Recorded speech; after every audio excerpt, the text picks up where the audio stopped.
Hello everyone, পলাশিল্পীর ব্লগে তোমাদের সবাইকে ওয়েলকাম। তো আমরা সবাই দুপুরে খাওয়া দাওয়া করে বেরিয়ে পড়েছিলাম মুকুটমণিপুরের উদ্দেশ্যে। মুকুটমণিপুর গিয়ে দেখি ভীষণই ঠান্ডা চারিদিকে, জল আর জল। তো আমরা এখন সবাই যাচ্ছি ওই নিচের দিকে, যাচ্ছি জল দেখতে।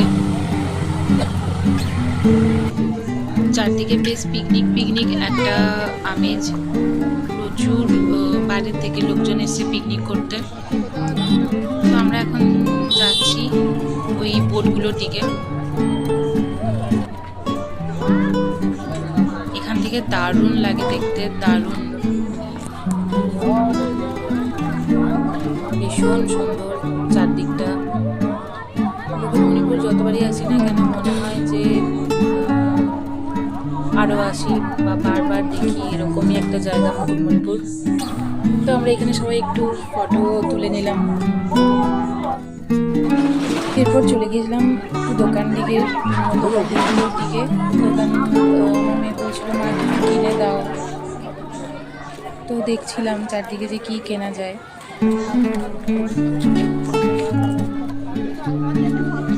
বেশ মেলা মেলা চারদিকে একটা ভাব। এখানে কি সুন্দর মাটির জিনিসগুলো,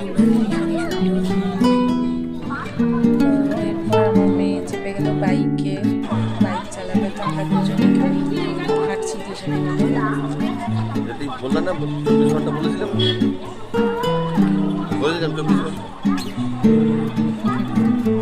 একটু হেঁটে নিলাম, বেশ ভালো লাগলো।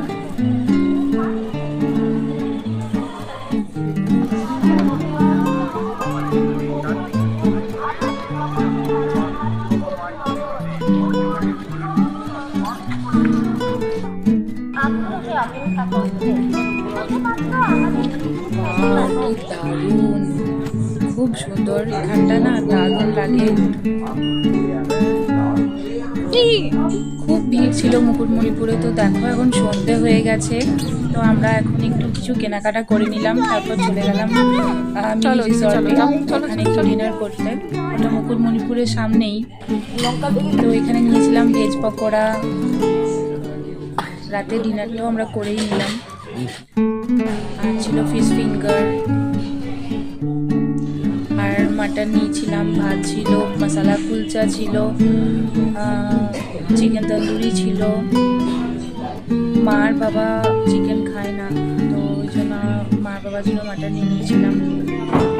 তো খুব সুন্দর আমরা কাটালাম মুকুটমণিপুর, দেখলাম দিনটা খুব ভালো গেল। তো আবার কোনো এক নতুন দিন নিয়ে আমি আসবো।